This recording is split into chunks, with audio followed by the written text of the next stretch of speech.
So the 3 A's, and you talk about it in Road to Respect, Path to Profit, the 3 A's of respectful leadership are?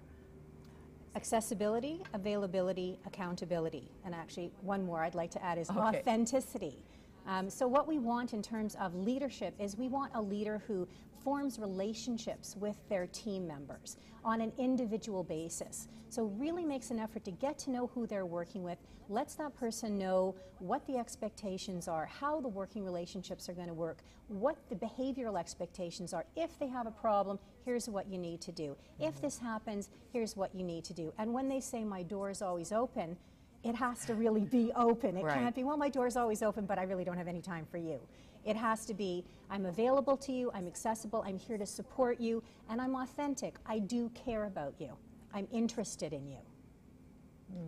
I'm interested in you, but I don't need to know everything about your family and your personal life. And that's a difficult thing because I'm a sounding board for what's going on here at the office, but I'm not interested in talking to you about every other little thing in your life. No, and that's part of what a leader, I think, wants to, when someone comes into a workplace, and often it's these communication steps that are missed that have huge consequences later, talking about what our working relationship's going to look like. What is our team going to look like in terms of how we function? So I'm your leader or supervisor, and here's what the relationship looks like, and getting a sense from you. If we were working together, you would ask me, so how do you see this relationship working? And then we would have a sense of how it needs to progress, and then keep that dialogue going. Do you see a difference in a unionized workplace when bullying occurs, more or less, in a blue-collar setting or a white-collar setting? Doesn't matter.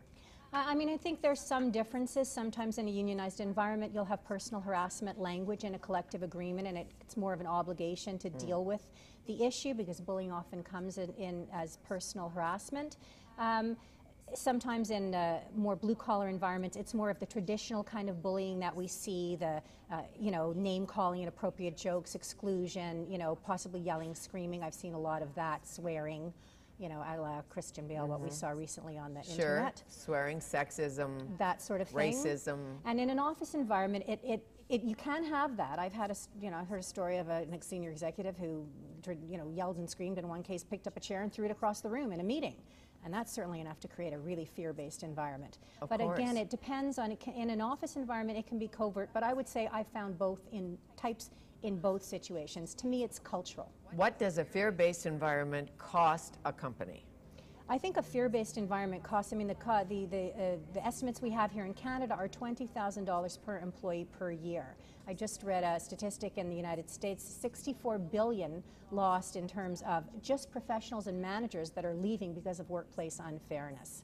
So it's costing in terms of bottom line, absenteeism, lost productivity, loss of resilience and ability to work together, lawsuits, complaints, all of that.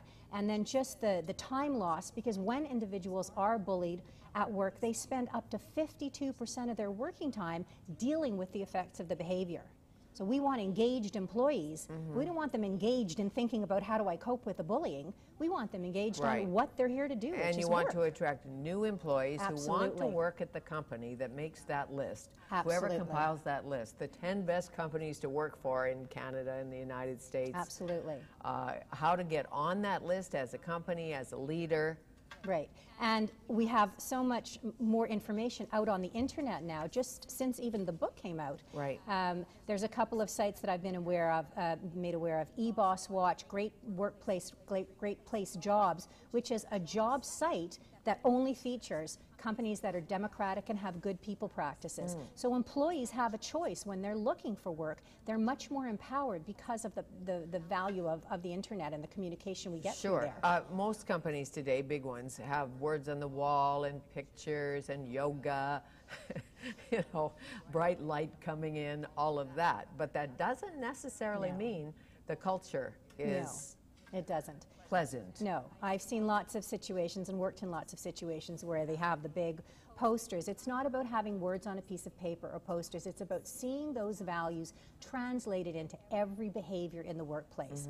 And an employee coming into a workplace will figure that out within a week or two. They look around and they see what's going on here. How are people behaving? I had a situation with a young woman who started in a new workplace, went to lunch with some of her colleagues. Somebody came in, then walked out, and the 3 colleagues just started talking in a mean-spirited way about that other woman. And the new employee said, hey, I've just started here, and I'm not sure I like what I'm hearing. And she said the 3 employees were just sort of taken aback because that was just what they did. It becomes the cultural norm. Sure. It's what we do. We just talk about people and we don't even think anything of it. And her saying that really opened their eyes. So it's about employers really thinking about how do we want people to deal with each other? How should our relationships look? Talking about that and consciously creating an environment where the norm becomes respectful relationships without gossip, without mean-spirited comments, without bullying. Sure. Well, if you talk to the head office at Shaw, you'll find that this company is family first. No matter what happens in your life, it's family first. And you know, and they're true to that, because I've had experience with a couple personal issues or whatever, and they do not say, well, I don't know if we can give you time off or maybe not, you know, can't you like miss this? No, they say, whatever you need to do to make this better, you do it. And it will not have consequences. Right. You'll have a job when you return. That's good. Exactly, and that's one of the practices I share in the book from the employers of choice that I'm featuring. It's about giving that message to employees because, as one of the people I interviewed said, she said, you know, if an employee is here and is distracted by something going on in their personal life, how good a job are they going to do? Why would we want them here? No, we want them, exactly as you've said, Fanny, to say, do what you need to do, but when you're at work, be able to focus, and we want to let you know we see that you're a person, we value you as an employee. And now that there are many people downsizing, moving jobs, outsourcing, things like that, you're going to be caught in it, you know you are. There's a way to respectfully deal with that. Absolutely. Absolutely. Whatever conversations that you have with people, you know, these are difficult times and difficult decisions need to be made.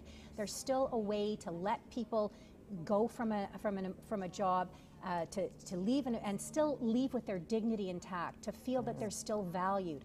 And also, in these times, we really want to be communicating on an ongoing basis. We don't like to share bad news. It's better to share the bad news. Let people know what's happening. Well, as you know, a day is not going to stop bullying, but it raises awareness. Absolutely. It's a good thing. Thank you very much. Pretty in pink, as they say.